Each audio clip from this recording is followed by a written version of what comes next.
Um, so we began a short 7 weeks ago with a look at the jhana method of meditation. The next week, we looked at the beginning section of the 4 foundations of mindfulness, which is the Buddha's instructions on what to do during jhana meditation. We're first mindful of our breath and our body. And we use that, that connection to our breath as an anchor towards reality. When we find that we're caught up in our feelings or thoughts and distracting reality within ourselves, we become mindful of our breath. And that basic practice, as I mentioned to Bill earlier, is jhana meditation. It's solely for deepening concentration, and every time we engage in both components of that method, recognizing that we're caught up in our thoughts and come back to the sensation of breathing, we're deepening concentration. The next week, we looked at the four Noble Truths. Everything the Buddha taught was taught to understand 4 Noble Truths. And I gave the very brief explanation of why they're called Noble Truths is because these are 4 truths that relate to the Dhamma and relate to human reality within the Dhamma. In other words, the sky is blue is a true statement. It has no meaning at all in the Dhamma, except to understand that it's a true statement. The 4 Noble Truths are stress and suffering occurs, craving for and clinging to fabricated views of self in relation to the world initiates stress and suffering. The 3rd Noble Truth is that it's possible to end that internal process. And the 4th Noble Truth is the truth of the path that leads to the cessation of craving for and clinging to fabricated views of self, which points us to the central theme of the Buddha's Dhamma. We went through a 36-class study of Vipassana, true introspective insight, into these things called the 3 marks of existence. The 3 marks of human existence. Every human being is subject to these 3 marks, are the impermanence of all phenomena, a misunderstanding of self. The Pali word for that is Anatta. The Pali word for impermanence is Anicca. The Pali word for the misunderstanding of self is Anatta. It's a grossly misunderstood and misapplied teaching, often to point to a fabricated dharma of no such thing as a self. The self is non-existent. The self is empty. The self is nothingness, and that we should strive to realize emptiness or nothingness. That's not something the Buddha taught. In fact, the Buddha did not teach that the self is nothing. He simply taught and used the term anatta to describe the misguided notion that what I think of myself actually constitutes a self. They're wrong views. When the Buddha uses the term anatta, he's simply saying the views you're holding of a self are anatta. They're not a self. They don't constitute a human being. Let go of the views. And that's the entire teaching of the Dhamma that resolves that way. All the other teachings, what we're going through in this course, what we will continue to do right here at Cross River Meditation Center, is to develop that understanding of this central theme. And that's where we are today. So I'll read the chapter, part of the chapter from the Truth of Happiness book. I'm not going to read it all, and we're only going to have two classes tonight and Saturday morning on this chapter. And one of the reasons is we had an extensive study of this over the summer. I know in the past few times we've gone through the Truth of Happiness Dhamma study, I broke this up a little bit more, and we may do 2 weeks on Tuesday and Saturday beginning next week, but we'll see how that goes. So. This statement from the Buddha, from the Anguttara Nikaya, and you hear me say this often, when you can understand these words and properly apply them, this is a complete Dhamma teaching. Be mindful of impermanence to end conceit. When impermanence is understood, it is also understood that none of this is self. None of this. A very powerful statement. What the Buddha is referring to is everything. There's nothing in the world that constitutes a self, save for 6 properties. The Buddha taught that every human being is made up of 6 properties. The 4 elements, earth, wind, fire, and water. The space property, you need a space property for the 4 elements to manifest in. In other words, the space property would be my mouth or my eyes, my ears, my nose, my lungs. They're all part of the space property. I couldn't speak without a space property, could I? I couldn't breathe. I couldn't see. The space property defines the other four elements. And the sixth property is consciousness. And it's consciousness that manifests and informs the other five properties. So if that consciousness is rooted in a misunderstanding of itself in relation to the world, it will misinform itself. How could it not? Anatta, the self doesn't know what it is, doesn't know what constitutes a self. And so the Buddha realized this upon his awakening, and his whole Dhamma, again, is about understanding what a true human being is and their relationship with an always impermanent world. And from that understanding, from that profound understanding known as right view, we develop a calm and peaceful mind. Why does our minds become calm and peaceful when we're no longer involved in that conceit that the Buddha uses? Another word for conceit is eye-making. Not distracted anymore. Yes, because in this moment, I'm not feverishly and tenaciously trying to maintain this fabricated view of self. And there's times when that's actually terrorizing, isn't it? When you feel like you might be discovered. People might realize you're not all that you think you are, and you're not all that you put out there. Well, that's the underlying stress that we as human beings put ourselves in. We create something of ourselves that we're not and cannot possibly be. And we do it with an infinite number of things. As the Buddha says, it is also understood that none of this is self. There's nothing in the world that we can point to besides ourselves and say that that's me. Yet we do it all the time by clinging to the people and events of our lives and making them mine. Even the basic misunderstanding of dukkha is something that we cling to. The Buddha often refers to the problem of dukkha is that we join with stress and suffering, which means we make an identity over the stressors in our lives. And how many times do you hear yourself saying, somebody asks you, how was your day? Well, I had a bad day. Well, you didn't have a bad day, did you? You just had a day. But when you're self-involved, when everything is a self-referential view, then you do have bad days because they're happening to you, rather than simply walking peacefully and gracefully through your own life. That's what the Buddha teaches, how to do that. How to do that in a very practical and meaningful way, and a way that can never be challenged by ignorance. In a way that can never be challenged by ignorance. Once we understand, we understand. That's the nature of ignorance, to require darkness, or another way of saying that is ignorance requires the ongoing, tenacious grasping after our fabricated views and insisting that they're real, despite all the evidence to the contrary. And I'll get into that in a little deeper. The Buddha's words continued. Understanding not self uproots conceit. It uproots eye-making. When fully established, release is complete. Again, what are we talking about? Release from the fabricated views that are mentioned here. A misunderstanding of self in relation to an impermanent world. My words. Impermanence is an essential concept of the Dhamma. Impermanence, Anicca, describes the environment in which unhappiness and stress arises and is maintained. Once we recognize and abandon that environment, no longer cling to that environment, stress simply vanishes. It's not a secret. We maintain stress by craving and clinging. All things in the phenomenal world are impermanent, and all events are uncertain as to occurrence, effect, and duration. In that way, we don't really know anything about what's going to occur next, can we? As human beings, we develop a reasonable understanding of how to plan our lives out and make plans for the next moment, the next day, the next year. And that's not being stuck in the future. That's simply being a wise human being, because we know more than likely the next moment will occur. So let's prepare ourselves for it. But we prepare ourselves for it from an awakened point of view. In other words, in this moment, I'm no longer eye-making. I'm no longer stuck in conceit because I understand. And so I'm incapable of projecting that foolishness into the next moment or the next week or the next year or the rest of my life. In this moment, I have developed the Dhamma. I've reclaimed my mind, and I will no longer create fabricated, painful experiences for myself because of that understanding.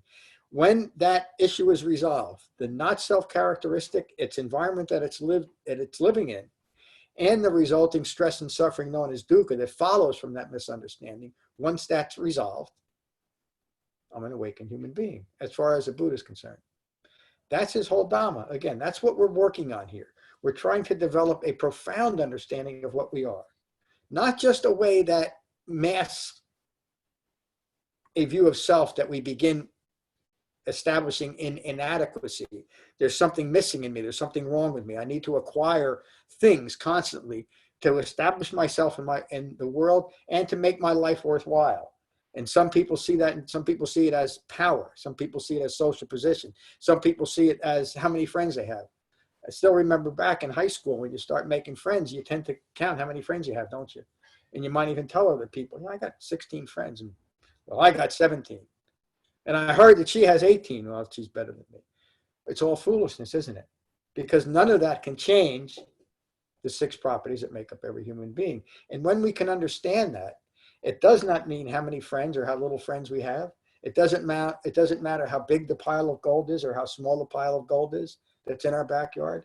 None of it matters. Why? Because none of it can be self. Why attach ourselves to things that we can't be? Why describe ourselves through impermanent objects, events, views, and ideas that have nothing to do with those 6 properties?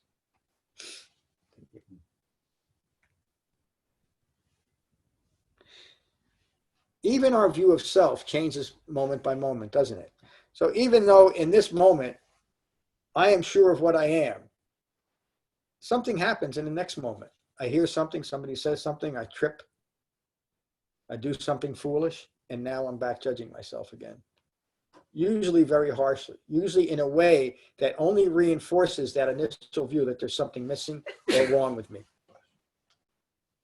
And when that is the motivation for our lives, there can only be stress and suffering. Even as we start looking to better ourselves, that bettering of ourselves is rooted in a fabricated view, isn't it? That there's something initially wrong with me, which is why I have to better myself. That's why that thought that there's something missing or broken in me leads to the thought that I need to self-actualize, as Abraham Maslow said many years ago. Remember Abraham Maslow in the 60s and 70s. But we're all doing that. We all think that there's something wrong. We all think that if I'm successful, that's one of the big traps, that in order to have a meaningful life, I have to have some type of success, which is also an arbitrary and fabricated view, isn't it? And again, it doesn't mean that we shouldn't strive to have food. The Buddha said every human being needs 4 things. We need food, shelter, medicine, and clothing. And we do. And there's no I-making involved in procuring those for our moment-by-moment, day-to-day lives. It's when we start creating identities over the food that I eat, the big house that I have, the fancy clothes that I'm wearing, or the special medicine that I can get that nobody else can afford. Now we're in trouble, aren't we? Because now we're clinging to the basic things that every human being needs about life, and we're creating a view that that's me, that I am my house, my clothes, my medicine, et cetera, et cetera. When any reasonable human being who had the right view to see it would simply see those things as a consequence of having a human life. There's nothing personal about it. Impermanence, not self, and stress are the 3 linked characteristics of life in the phenomenal world. Impermanence, not self, and stress are also known as the 3 marks of existence. Understanding these 3 concepts is developed within the framework of the Eightfold Path. That's the reason why the Buddha taught us an Eightfold Path, to provide the framework and guidance so that we can mindfully and accurately observe this process going on within us. Again, remember, it's an internal process that we are putting ourselves through. It's not something that the world is doing to us. It's not something that's happening to us because of a misstep of birth, or that we don't have enough smarts, or we don't have the right teachers, or we don't have the right Dhamma, or we don't have the right hair or the right color, et cetera, et cetera. The Buddha taught a Dhamma that any human being could engage in and develop to its completion. The only trick to that is we actually have to do it. But I can tell you from sitting here and being a part of this sangha, your sangha, that it works. And that's what we talk about all the time, don't we? how the Dhamma is manifesting in our lives. And our discussions are almost always on just what we're talking about tonight, how we are developing the Dhamma and how we are seeing ourselves now in relationship to the Dhamma and seeing our lives in relationship to the Eightfold Path. It's remarkable and it's unique. What is perceived as a self is simply an ego personality that has arisen from certain conditions known as the 12 links of dependent origination. We're going to get into that in 2 weeks, so I won't talk much about that. But I will say dependent origination is what the Buddha awakened to, and it simply states that from ignorance, a very specific ignorance, it's ignorance of these Four Noble Truths, through 12 observable causative links or occurrences, through 12 observable occurrences, all manner of confusion, delusion, and suffering arises from ignorance of Four Noble Truths. The reason why that is so significantly important, and the teachings on dependent origination are perhaps the most corrupted in modern Buddhism. It's given all kinds of ridiculous names such as interdependence or interconnectedness or interbeing, and none of those relate to the word dependent. Forget about dependent origination, they just don't. But they're convenient because they allow us to continue I-making within a so-called spiritual practice. Again, we'll get into this more in a couple of weeks. The ego personality is a form arisen from wrong view, a view that is ignorant of Four Noble Truths, and maintained by clinging to those views. The Buddha describes the ego self as Anatta to show that what is perceived to be a self is not a self, and that the belief in a permanent and substantial self is rooted in ignorance, including the belief in a permanent non-physical self is just as wrong of you as a permanent physical self. Does everybody know what I'm talking about when I say that? A permanent non-physical self? What do I mean when I'm saying that? The soul. The most pernicious and hurtful belief is that belief that I have a soul.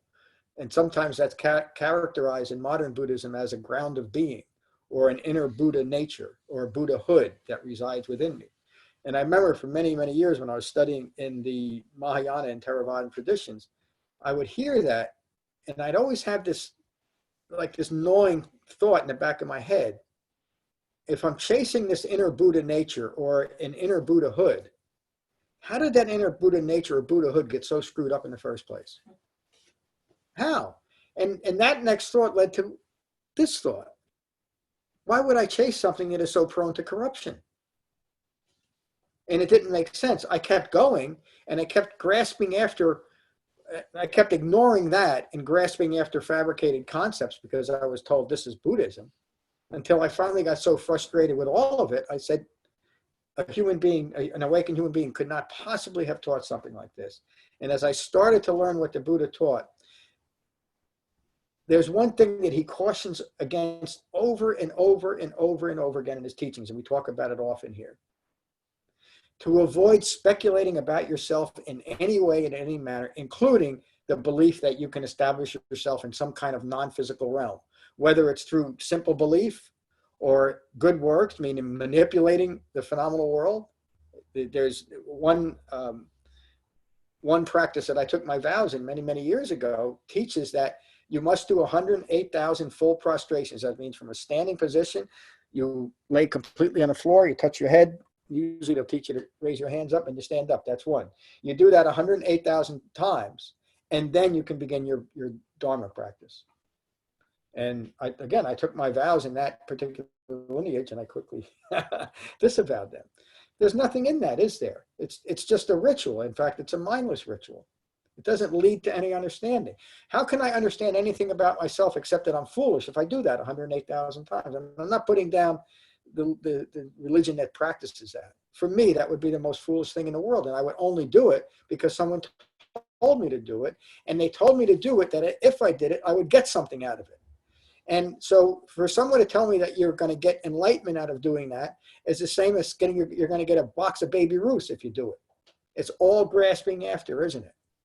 Even though one goal is a little bit more acceptable in so-called spiritual circles than a box of Baby Ruths, it's still the same thing. It's still grasping after something that I think I need to add to me to make me right. The Buddha said that's all nonsense. He said, resolve the issue, the misunderstanding of who you are and the misunderstanding of the world you live in, and you will release yourself from all fabricated views. The wisdom developed through the Eightfold Path ends ignorance of impermanence, not self, and stress. Dependent origination, that's my comment, I'm going to skip over that, sorry. Not self has been misinterpreted to mean that the self is nothing or a void, and has led some to seek experiences of nothingness or emptiness. Not self simply means that what is commonly viewed as self is impermanent and insubstantial. Again, how could anything that's impermanent, remember from the Anatta Sutta, if it's impermanent, how could it be me? Excuse me. Does everybody understand that? What were you going to say, Kevin? I said it can't for 200, Alex. It's a Jeopardy joke. How? Well, why is that true? Why is it true that if it's impermanent, it can't be a self? I mean, it seems pretty obvious, but does anybody question that? Because you can't be satisfied by something that's impermanent. Yep. You can't establish anything impermanent, can you? I'm 64 years old. This moment is a completely new moment to everything about me. Everything. So is this one. Oh, this one too. This one too. We know that. In that moment, from this moment to the next moment, millions of cells have come alive in this body. And millions of cells has died away. Each and every one of us is an ongoing experience of impermanence. And as the Buddha teaches there, when we completely understand that, we have brought our minds back into our bodies. We have learned a way to keep them there as our point of reference. And then life is simply a matter of letting it unfold moment by moment. And in that way, when in this moment, remember the Bahia Sutta, many of us do, I won't teach it right now. When there's no me in this moment, no self-referential me, I'm alive. The Buddha likens living a life rooted in ignorance of Four Noble Truths as the death-like state. This is where, again, where the misunderstanding that the Buddha was teaching some kind of generational rebirth. He wasn't. He was reminding us to be careful about what we're giving birth to in this moment, and we'll talk about that in week 9. The views that I hold of myself in this moment, in relation to the world, or not, the views that I hold of myself in this moment determines the experience of this moment for me. And if my views are rooted in reality, meaning as described as Four Noble Truths, then this is a common peaceful moment no matter what's occurring. That relates directly to the fourth foundation of mindfulness, doesn't it? To notice the quality of your mind, be at peace with your mind. An awakened human being, the word that's often used, has a mind that's resting in equanimity, meaning that no matter what occurs, that mind remains calm and at peace. Why? Maybe a better question is how? The how is through the Dhamma. That's what we develop. We learn to depersonalize that most intense and personal existence of conceit in the world. This is me. It's not. So the question arises, if it's not you, what is it? If all the views that I've had about myself are wrong and don't constitute a self, who's teaching you right now? A better question is, who's teaching you right now from the perspective of the teacher? Does anybody have an answer for that? Dhamma. Very, very close. It really is the answer, but it's not the answer I wanted.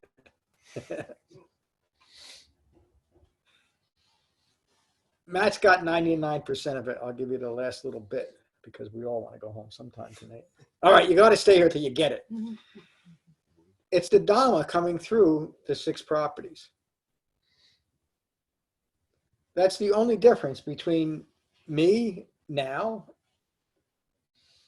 and me, I could say 5 minutes ago, but certainly a few years ago when my whole existence was clinging to a vodka bottle or a bag of pot or something, or something else to be different about myself. And that's what we're developing. We're developing just this. there's no self in this moment because there's no need for a self in this moment. A self can only cause confusion, delusion, and ongoing stress and disappointment. When there is no self needing things to be different than they are, meaning more of something or less of something, or bored by the lack of something new, an ambiguous way of looking at life. Another way of saying it is usually it results in melancholy and sometimes even severe depression. Being free of all of that and simply living in this moment from the perspective of right view, meaning everything that I see is depersonalized. Everything I see is meaningful because it's depersonalized. Do you see? Do you understand why? Why is everything meaningful? Because I've depersonalized it. Michael, you have your hand up? Yes, I do. Because in that moment that you're speaking of, the mind unites with the body. And in those Yes. moments of equanimity, the mind is united with the body. Yes, and I'm not attaching that to something else. Exactly. I can see what's occurring clearly because there's no me fogging my view of what's occurring. Dispassion also arises. Including other people. It's often taught that the Buddha had some magical powers of clairvoyance and he could read people's minds. But he couldn't, and he never claimed to be able to do so. In fact, he said chasing after those kind of powers was just another distraction as well. But he was so well concentrated and mindfully present with another human being that he could understand them immediately. He understood what they needed in this moment. It was always the Dhamma coming from Siddhartha Gautama. And I bet you many of you would say you've had that experience of understanding people so much better simply because you're more present for them. But the reason why you're more present for them, for others, is because you're more present with yourself. That's a sometimes unnoticed effect of deepening concentration. Because what are we concentrating? We're concentrating our own mind. We are truly uniting our mind and our bodies, for many of us, for the first time in our lives. And there's such incredible power. And I'm not talking about the power to succeed in the physical world, although you'll likely be a better whatever you are by developing the Dhamma. But your vision of what is successful in this world will change drastically once we engage, once we truly take refuge in the Dhamma. Because success, as defined by the Dhamma, is simply a calm and peaceful mind that understands stress and suffering. Does anybody think that they can't develop that understanding? Honestly, is there anyone here that doesn't think they can understand in a profound way the nature of stress and these three marks of existence?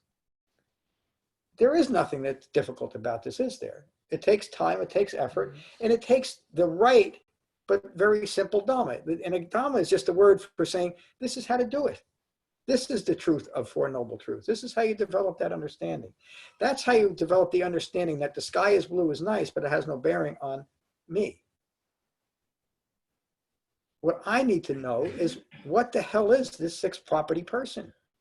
And how do I live in the world? With understanding. Anything is better when you understand it, isn't it? Playing Monopoly, you're much better at Monopoly when you understand the rules, don't you? Life is the same way. In the Eightfold Path are the rules for living.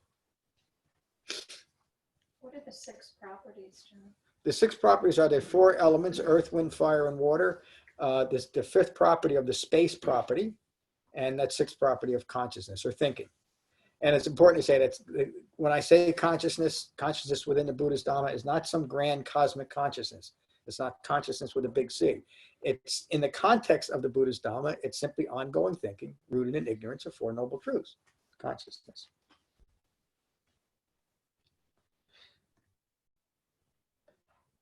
Not self is an impermanent and insubstantial view that must be abandoned. Having arisen with an impermanence, the ego self has the characteristics of impermanence. It's always changing, isn't it? Not self is what is subject to the distraction of dukkha and perpetuating delusion. It is the establishment and maintenance of the ego self that continues stress and suffering. Impermanence also allows for the ego self to be extinguished and the distraction of stress brought to an end. Excuse me.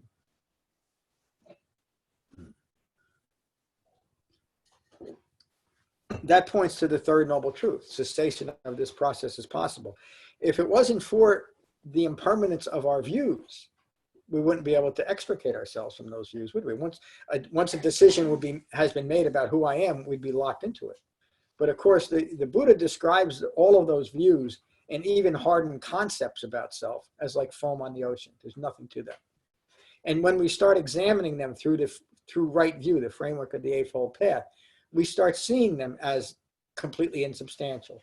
We start seeing them as simply our ideas, and they're wrong-founded ideas. They're not based on anything, so they are truly like water, foam on the water, foam on the ocean.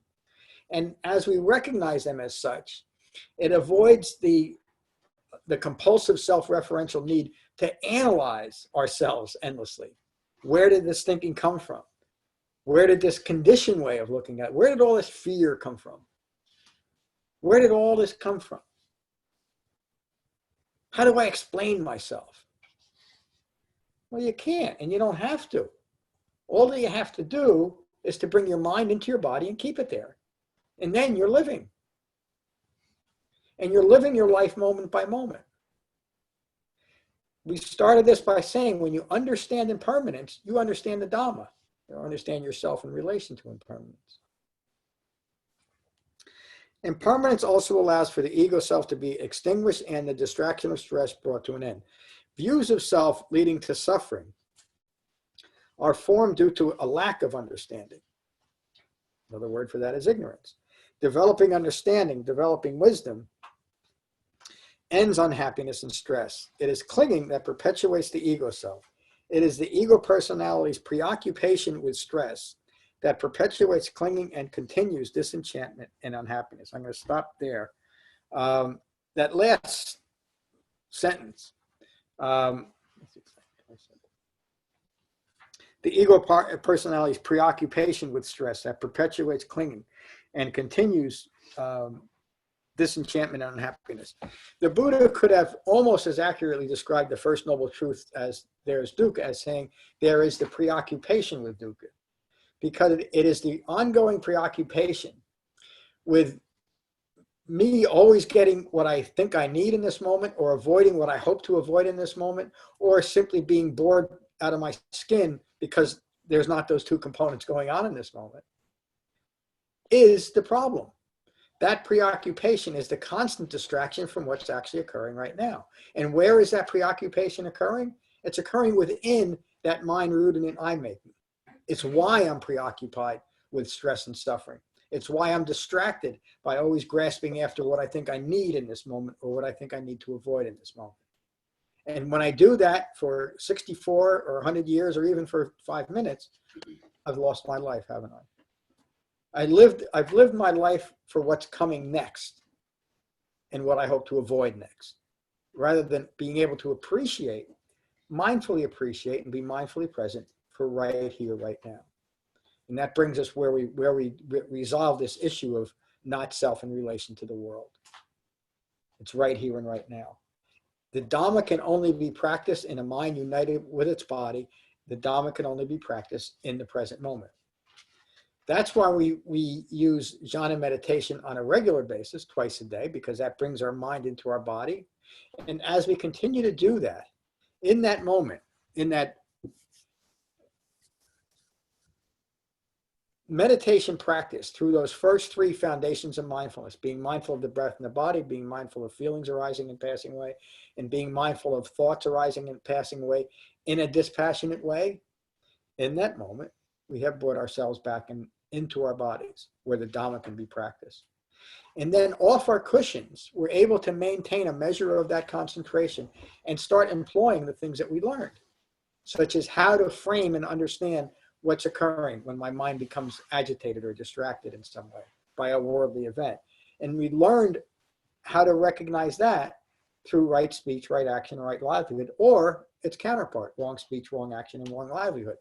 We learned just last week that if we find ourselves engaged in wrong speech or a wrong action or actions or an ongoing expression of wrong livelihood that we've lost our mind. And that's as far as we need to go. We take our breath, we come back into this moment, and the compulsion towards that type of thinking is interrupted in that moment that we take that breath, and it's further, we take it further along towards abandonment by continued Dhamma practice. The Dhamma is practiced in this moment at the point of contact with what's occurring. The time we spend developing jhana, developing concentration, is there to support what's occurring right here and right now. There's no Dhamma in the past because there's no me in the past. There's no Dhamma in the future because there's no Dhamma in the future. The Dhamma is right here, right now, because that's where I am. That's where I can practice. That's tonight's talk. I keep looking at Frank's living room, but no. Frank, are you there? Hey, Frank, can you hear me? Jane, how are you tonight? Hi, John. Well, I'm sitting in my comfy chair, and Me too. right now I feel peace. Yeah, And me I too. want to thank you for your teachings that allow me to have these moments. So thank you. Thank you. It's well worth the price of admission, isn't it? Yes, it is. Thanks, Jane. I wonder what happened to Frank. Amy. Gosh, you're good. I got lucky. Yeah. I guess I want to say thank you. It's just a pleasure to be here and so much to reflect upon and to, one thing that did strike me is the stress that we bring. You had talked about when we are there for ourselves, we can do it for other people. Yep. More fully. And it hit me again that when I'm feeling my stress, I'm also creating that for other people as well. Yeah. Yep. And so thank you for that reminder. Thank you, Amy. And when you're ending it in yourself, you're ending it for other people too. I mean, that's really how the Dhamma can bring peace on earth. I don't know that it will, but at least we can contribute our part to it. Thank you. You're welcome, and please don't be overwhelmed by it. It does seem like there's a lot to learn, but it's just about, you hear me say it all the time, be very gentle with yourself and the Dhamma, and it will unfold. Everyone here, including me, started not knowing, and it's just by participating in it and doing what you're doing. I'm glad you joined us tonight. Matt, how are you tonight? John, good to be here. Good to see everyone. This is really awesome to see all these folks here and sit with everybody. So thank you. Thank you. Lorna. I think it's just hit me tonight that not only am I to see myself as just 6 properties, but see everybody else as just 6 properties as well. Yeah. And as I carry around my condition thinking which I've taken from the environment that I found myself in, that's what everybody else is doing, and that's what I see in other people's characters, and that's a big topic to get your head around. Thank you. Thank you. And it's part of our understanding, isn't it?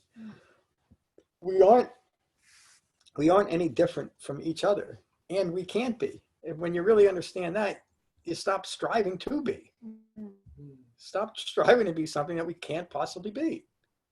Now, of course, we can acquire certain positions or situations that, practically speaking, make us different from other people. I have 10 and you only have 5. But when we understand through the Buddha's Dhamma, that doesn't change who I am, does it? It just means I'm a 6 property person with 10 and you have 5. Where's the distinction? The distinction would be in something that is completely impermanent and completely meaningless, except the meaning that we give it, that 10 is better than 5. Where does it come from? Who came up with the notion? It's fabricated. Hello, Kevin. Hi, John. Really nice to be here with everybody. Thanks for this teaching, John. I think that,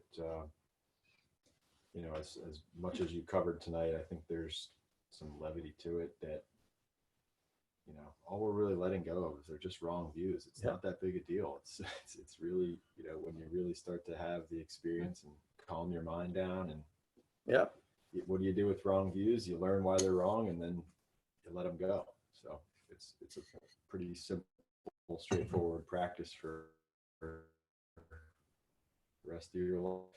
So thank you. Yeah. Thank you, the Buddha. Thank you. And why are they wrong views? Because they're rooted in ignorance of Four Noble Truths. That's it. That's all we have to know. And to recognize those views. And how do we do it? We weigh them against the Eightfold Path. Does it fit in to the right aspects of the Eightfold Path? Thanks, Kevin. Hello, Ram. Hello, John. Yeah, I'm much less confused as I used to be about this specific thing here, the 3 marks. It takes a while to penetrate that.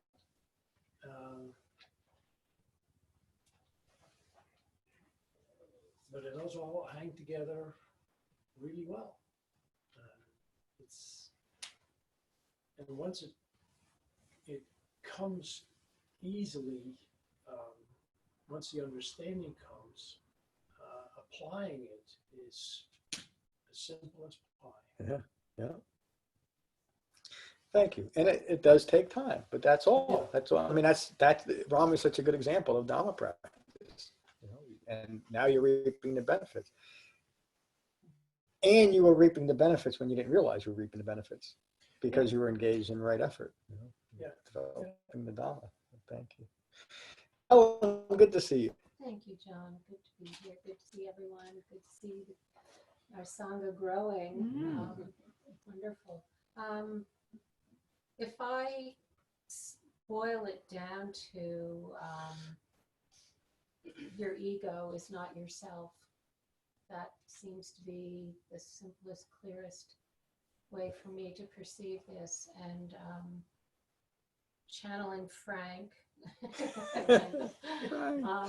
he brought the great statement, your ego is not your amigo. And that's an easy one to share. So, You hear that, Frank? So thank you, Frank. He's not there. See our cheap trademark on that. Thank you, Helen. We could sell shirts with that, John. Your ego is not your amigo. That's I prefer Liz's. What's Liz's? You say it, Ram. Anatta me.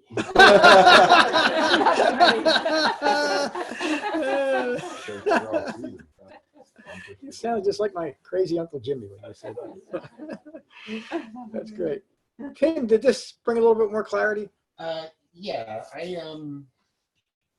there's a couple of things that, with all due respect to this, I disagree with on some. I don't think that. I don't want to oversimplify. I don't think this should be oversimplified, and this is why, because we talked about this briefly on Saturday. You know, if we were living a life with very little amount of entanglements, yes, we can recognize wrong view, quickly abandon them, and have a mind of equanimity and be peaceful. But unfortunately, we don't. Or again, everybody's different because it's introspective. Everybody has their own world that they're going through. So I try not to but I don't want to say that it's easy. What might be easy for me, maybe almost like climbing a huge mountain for others. That being said, yeah, this is the part of the structured class that I was looking forward to, but also apprehensive. I mentioned to you, and because of the impermanence. So I'll just quickly read what I feel about these things. We cannot control the impermanence of the world or control its movement. Thus, to cling and crave to that which is not in our control can only cause a state of agitation. And since everything in the universe is impermanent, to self-identify with anything in this phenomenon, in the world, can and will eventually lead to dissatisfaction and dukkha. So what was hard about that? It's understanding it isn't hard. Applying it is.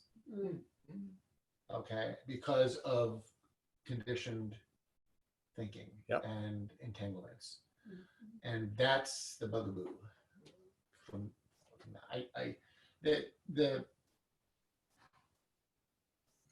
I do have an ego, but detaching from it, and being dispassionate, not to react to it, is where I find the peace and tranquility arise.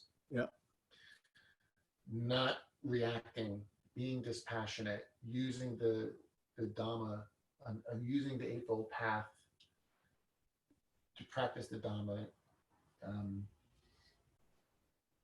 All that is in our control are the three factors of the Eightfold Path, especially the virtuous factors. So we have control over our thoughts and feelings through right view, right intention, right action, right speech, right livelihood, right effort, right mindfulness, right concentration. So that's a lot. And so that's the practice I'm trying to incorporate on this lesson on the three marks of existence. So I think everybody in sangha it's incredibly informative and profound to be part of it, and to get the insight from everybody. Thank you, Tim. And I would say you're doing it exactly as it's taught, and you're developing it as intended. And I think what Ram was referring to, what I'm referring to too, once you have, and it's why I teach the way I teach, which I learned from reading how the Buddha taught, is always teaching in the context of the Dhamma.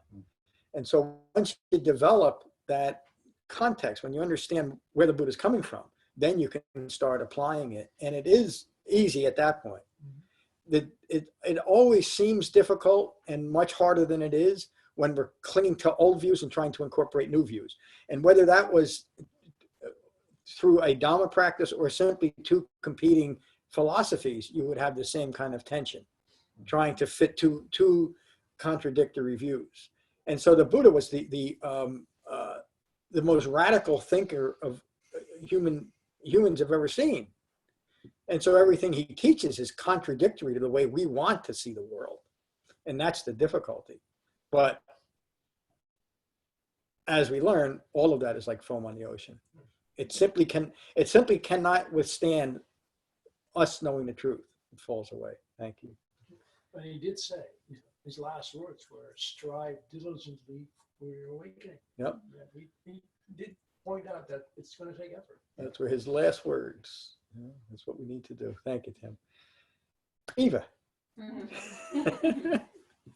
not going to pretend everything is clear to me yet. I still feel like a newbie, but at the same time, it all makes sense. Like it's a strange feeling, like you're coming into something that you are aware of, but you don't practice. So you really want to, but you're a wealth of knowledge. So is everybody else. So really grateful for being here. Thank you. Thank you. And that's how it was for me when I finally started studying what the Buddha taught. I was like, yeah, this has got to be it. And it is. I'm glad you joined us. Good evening, David. We all come to this room for different reasons. And it's a big elephant to get a handle on. But really it comes down to understanding. And the structure of the Four Noble Truths and the Eightfold Path is the means. Yep. And then it's your effort, and it's your understanding that it's for the long haul. This isn't something that gets fixed and then you move on. This is your life. This is how you conduct yourselves. And then it becomes an easy path because you start abandoning these weighty things that were holding you down. And there's a clarity and the insight that this is all about. The 3 marks, that's what this is all about, is the insight. So thank you for teaching. Well said. Thank you, David. Anna, how are you tonight? Great. Good. Thank you, everyone. I just want to say thank you, John. And foremost, I want to say thank you, Matt, because I found out about this class because of Matt. And what he said was, there's one word he said was incredible. He said, we're just breath. And I thought, okay, I want to find out what he means by that. So I came. And that was about 2 weeks ago. And I think it's as difficult as it is, it's simple. And it just, it's breathing. There's no mistakes, no harshness in breathing. And that's why you always say be gentle, because when we breathe, we're being gentle. And that's a great beginning. And I think for me personally, I need to be mindful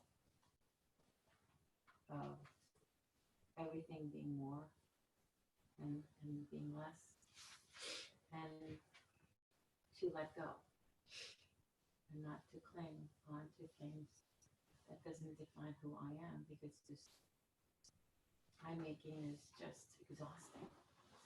It's exhausting. And raising 2 kids are enough. I don't need any more time making. So thank you. Thank you, everyone. Again, well said. Less exhausted. Thank you, Anna. That's great. Mark, how are you tonight? Right now I'm sad. Lost a friend today. Lost a lot of people the last year. So impermanence has been, I've been kind of noticing that some attachment to grief, and I guess for me, I'm allowing myself to experience the grief, so in that way not be attached. And throughout the week, there's been a lot of noticing. And it's a strange sense of being almost in a dream all the time, but a dream in which I'm both inside myself and outside myself. Like I've been noticing this, like there was, as if there was this glass that came down here and then went this way. So as the glass begins to dissolve and I'm going deeper into my belly and body, I notice that the glass begins to dissolve and I'm starting to feel more present with whatever is there, whether it be music. And I've sort of been, maybe to articulate, I feel like I've been experiencing the space between stimulus and response. And so I feel like I haven't been as reactive this week, and I've allowed myself to choose within that gap of space. And it's been that dreamlike feeling. In some ways, I feel like I was on the pillow tonight. I felt like, am I ready to die here? And I didn't know what I meant when I heard that voice, and then it kind of drifted away.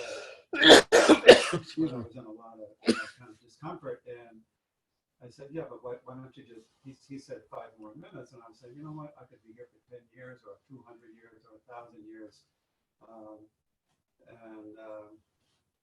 I don't know, just so many things have happened. So it's been an extremely rich time since I was here last Tuesday. And I'm enjoying the dreamlike element of it, because I feel in some strange way that the dream is coming awake. I'm sort of seeing the,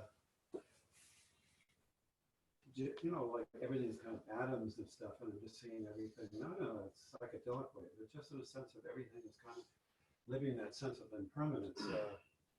And also out of that's come a lot of pleasure. Simplest things. Somebody said the other day, what are you doing? I'm looking at the doorknob. What are you doing looking at the doorknob? I said, well, I'm just enjoying the doorknob. I like the shape and everything about it. So, oh, I thought you were worried about coronavirus. I didn't touch the doorknob. So anyway, it's thank you for opening a lot of doors this week. Appreciate it. Thank you for engaging and opening the doors. Sometimes as we start deepening our concentration and becoming more in our bodies for longer periods of time, I would say noticeable periods of time, life can feel like that because you're literally of two minds at the same time. And so you can have that feeling that you've lost your equilibrium in this moment. And that's just part of the process. It's good that you recognize it and don't let it dissuade you. And the other thing, feeling grief when someone dies is what we should do as human beings. In other words, the feeling is not wrong, and it's not necessarily self-referential.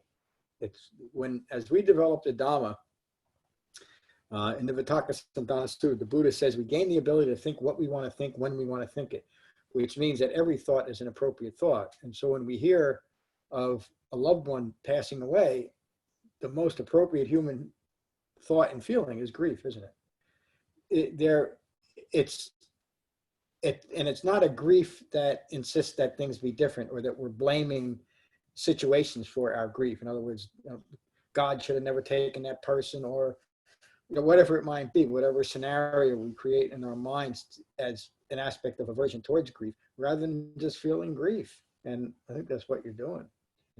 It's very poignant. And that when I say that the Dhamma makes each moment meaningful is because we can feel grief or sadness or anger in the moment, because that's what it is. That's what's occurring in this moment. Yeah, I'm sorry, I interrupted you. I just feel like I've been grieving the self and wondering whether it was a form of disguised violence of trying to extract myself, and because I felt like that was, and then that would dissolve, and I would just be in the moment and not even feel that. Yeah, I felt like something was dying in me, and I don't know whether it was. I think it's a lot of things. I think a lot. It's a form of grieving, and also noticing the attachment to grieving, and at the same time, I think I've had more joy this week, ironically, but maybe it sort of works in that dance of having those deep feelings, and then they pass on, and then all of a sudden, whether it's a doorknob or it was a 6th Brandenburg Concerto, and I was in the car, and I'm going like, oh, I got to get to work, and I didn't. I sat for 15 minutes, and I touched my face, and it was covered with tears, and the music was just fantastic. It was just as good as the doorknob. Yeah, thank you, Mark. Yeah, my advice to you is continue. Thanks. Bill, how are you? Welcome to our sangha. Thank you very much. Yeah, I'm just grateful to be here. I have another place in which I practice some spiritual principles in my life. I'm a member of Alcoholics Anonymous and 12-Step Fellowship. And, Well, I know that group well. Yeah, I imagine some might. But yeah, I'm pretty much I'm here looking to do a little bit of a deeper dive on the spiritual aspect, but I'm noticing a lot of the same principles that were, I imagine, borrowed from Buddhism. So grateful that they were there to be borrowed. Yeah, it's not it's simple, but not easy. Yeah. But I don't know. I'm just looking to do a little bit of a deeper dive and see what there is out there. So, I'm grateful to be here. Thank you. Yeah. Thank you, Bill. Welcome to our sangha. Have you been to the Becoming-Buddha website? Yeah. On there are guided meditations from 5 to 45 minutes that are just like what we did here. So you could download those and listen to them. If you're just starting a practice or reinvigorating a practice, I suggest just start with 5 or 10 minutes at a time. And if you can do that twice a day, very quickly you'll have an effective jhana practice. And then keep coming to class, and you'll learn the Dhamma just like we all have. So again, welcome. Thank you, John. Mike, how are you? I'm doing well. How about yourself? Thank you for asking. I'm doing good. Thank you. Yeah, still digesting a bit. I mean, everybody pretty much squaring the eyes with the ego and the self. I too practice another spirituality practice, and definitely lines up with this idea that, you know, self-centeredness is the root of all of our issues. Yeah. And I love this idea of attachment and clinging to impermanence in life, because right now in my life, I'm in, you know, someone told me I felt like I got flipped upside down, but maybe it was flipped upside right. I don't know.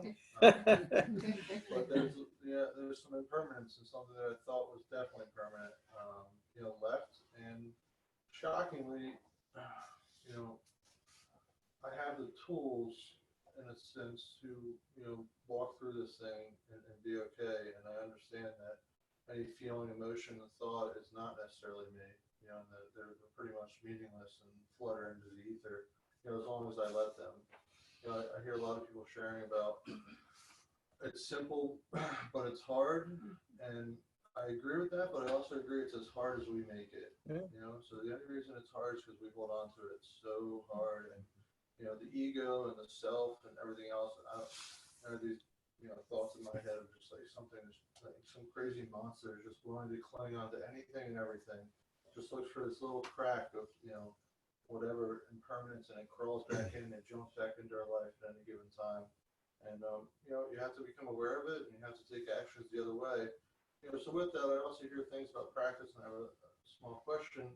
You know, other than gaining knowledge and coming to class, and, you know, I can recite the book from, you know, other spiritual teachings that I've got, but it doesn't mean no good just to have the knowledge. Yep. So other than meditation, what are the action and practice, you know, just applying it in your life, you know, on a daily basis? Like, when you say actual practice, what are the actions? Yes, it's all that. It rests on a jhana practice, on a meditation practice. Okay. And from that increasing concentration, we are able to actually hold in mind the things that we're learning, the intellectual exposition of the Dhamma. And once we do that, which it just takes coming to class a little bit and a little bit of reading, then we can learn how to apply those teachings through the framework of the Eightfold Path. That series, how long have you been coming, Mike? Is this your second or third class? So last week we were talking about, we were talking about concentration. The week before that was right speech, right action, and right livelihood, the virtuous factors of the Eightfold Path. And by having a little bit more concentration and inclining our minds to be mindful of our speech, our action, and our livelihood allows us to practice the Dhamma then. So in other words, if I find me and you are hanging out and I start gossiping about someone, I know that that's right speech because I now have the framework to say, wait a minute, I don't want to do that anymore. And I simply practice restraint at that moment. That's Dhamma practice in that simple and direct way. In the grand scheme of things, it doesn't mean anything, does it? That in this moment, I'm not engaging in gossip. But to me, developing the Dhamma, that's the most significant thing that I can do at this moment, is to not do that. That's Dhamma practice. When I start sitting in my own stuff, wanting my life to be different, or another person in my life to be different, now I have the Dhamma to recognize, wait a minute, that's the essence of I-making. I don't want to do that anymore. That's Dhamma practice. So it is just that practical. The reason why we need the Dhamma is we don't know enough to do that ourselves. You think we would be, but we're not, because of something called conditioned mind. Our minds are actually conditioned away from seeing what's actually occurring in our life. That's the essence of ignorance. And these are the great realizations that the Buddha came to when he awakened. He understood that key problem of ignorance. Yes, Helen. I just wanted to add that as the more that you practice this, the more it is reflected and people start to respond to you differently. So it has a ripple effect. And sometimes, you know, it's astounding when you realize the impact it's having on the people around you. You know, that's when you feel how powerful this is. Yeah. It's not something you're necessarily intending to manipulate someone, but just your behavior, your speech, it sends off this other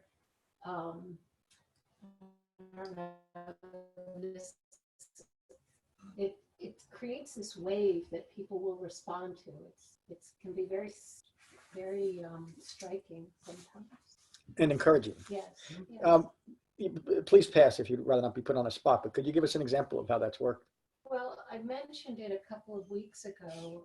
I was visiting a friend of mine who is in the declining months of cancer.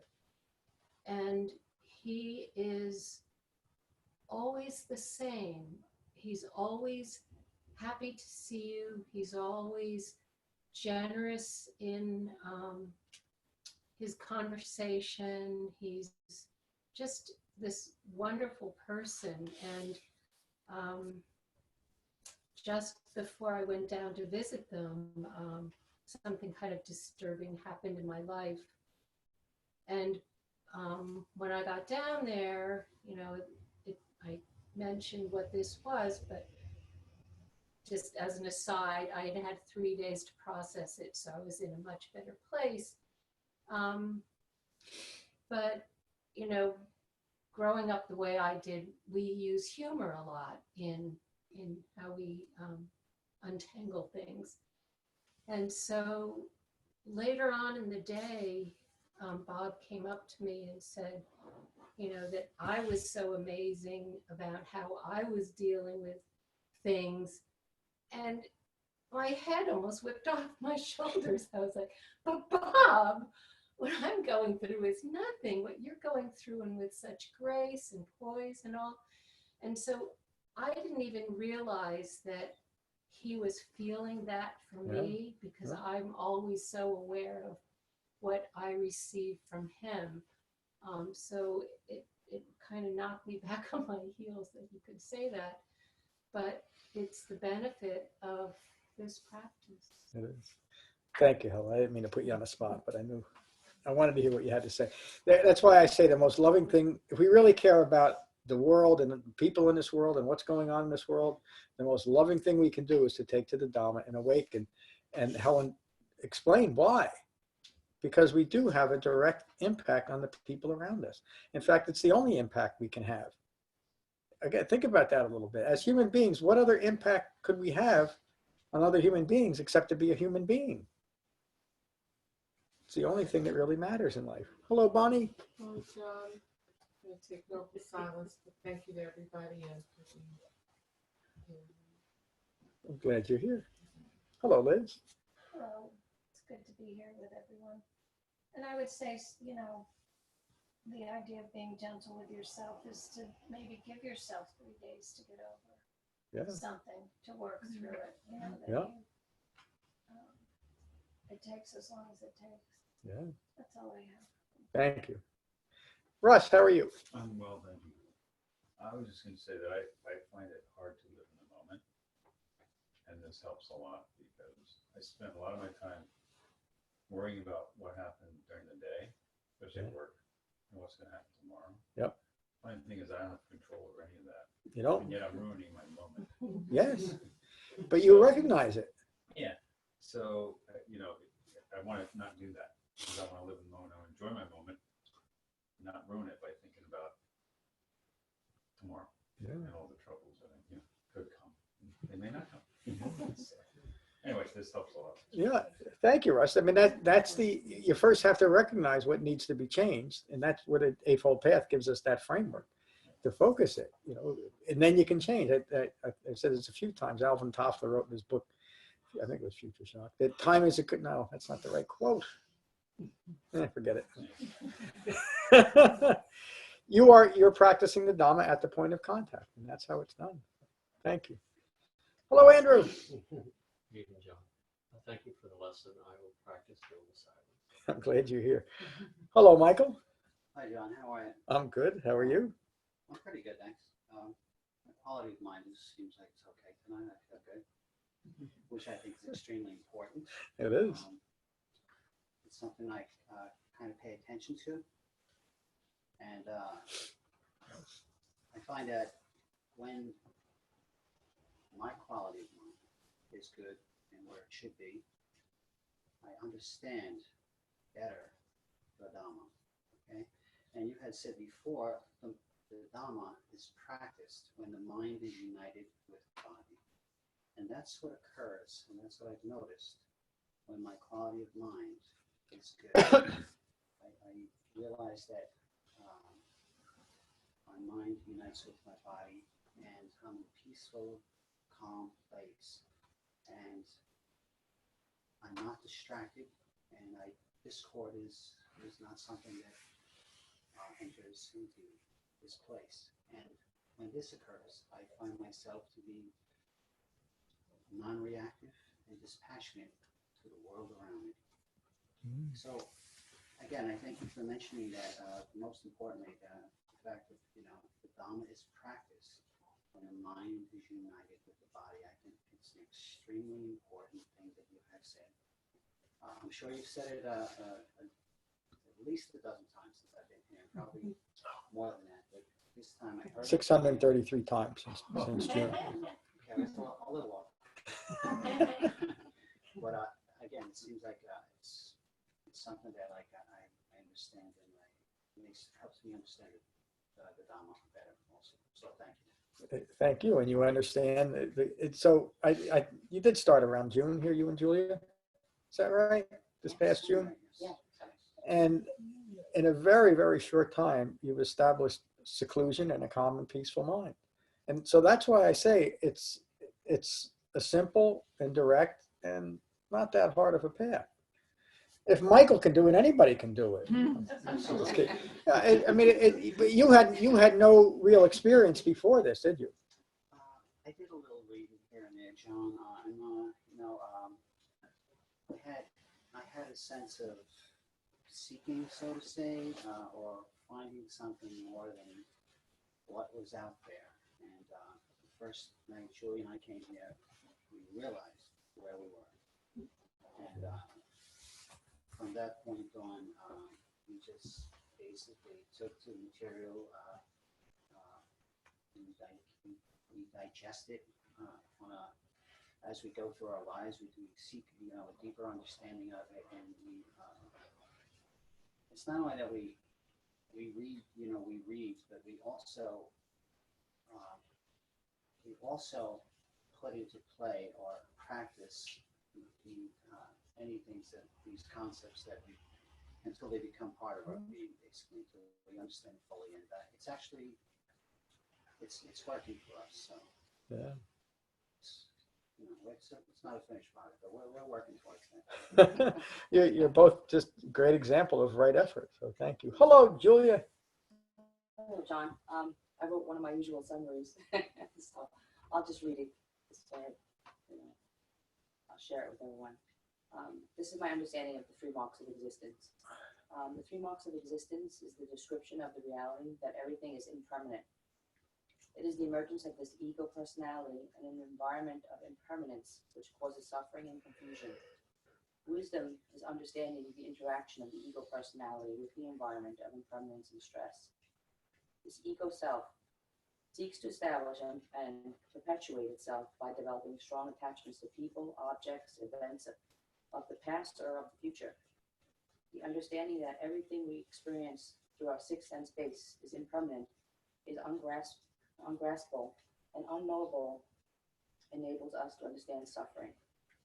There are no moments, no experiences that are stable and unchangeable. Change is the only constant. Understanding the inherent unsatisfactoriness due to this intrinsic instability is the key. Suffering is not produced by this insubstantial nature, rather by our mind thinking that happiness could be attained through trying to keep and identify with things that are ephemeral. Now, I remembered this quote that I always really loved. It's from a movie called Crouching Tigers, and I think in the House of Seven Daggers or something like that. It's an Oriental movie, of course. But it sounds, this one little quote sounds like the actual definition of the marks of existence. The things we touch have no permanence. There is nothing we can hold onto in this world. Only by letting go can we possess what is real. Well, that's it, John. Thank you. Thank you. It's beautiful. Yeah. I'm glad that somebody did their homework. Yeah, there's my homework. It's just my nature. Thank you, Julia. Did I get everyone? I think you're all kind of a blur, so that's why I asked the question. What a wonderful class. Well, the second half of this will be our Saturday class, and then I'll post that talk up too. But I encourage you to if you've missed any of our classes, to catch up on them, because the sangha discussions this time through, they're always remarkable, but this time through this, the Truth of Happiness study, it's really remarkable where you've all come from. Even those that are new, you're really getting this understanding. After 663 times, something's got to stick. Thank you, Helen. When I do that, we'll finish with metta, as we always do. So again, find your relaxed meditation posture and gently close your eyes, gently close your mouth, and take a moment to become mindful of your in-breath and your out-breath. And these are the Buddha's words from the Karaniya Metta Sutta. This is what should be done by one who is skilled in goodness and who knows the path of peace. Let them be able and upright, straightforward and gentle in speech, humble and not conceited, contented and easily satisfied, unburdened with duties and frugal in their ways, peaceful and calm and wise and skillful, not proud or demanding in nature. Excuse me. Let them not do the slightest thing that the wise would later reprove. Wishing, in gladness and in safety, may all beings be at ease. Whatever living beings there may be, whether they are weak or strong, omitting none, the great or the mighty, medium, short, or small, the seen and the unseen, those living near and far away, those born and to be born, may all beings be at ease. Let none deceive another or despise any being in any state. Let none through anger or ill will wish harm upon another. Even as a mother protects with her life her child, her only child, so with a boundless heart should one cherish all living beings. Radiating kindness over the entire world, spreading upwards to the skies and downwards to the depths, outwards and unbounded, freed from hatred and ill will. Whether standing or walking, seated or lying down, free from drowsiness, one should sustain this recollection. This is said to be the sublime abiding. By not holding to fixed views, the pure-hearted one, having clarity of vision, being free from all sense desires, is not born again into this world. Thank you all for class. Peace. Hey, Frank, are you there? No, it's just got me. See you, Jane. Bye, John. Yeah, I bet you that's what it is.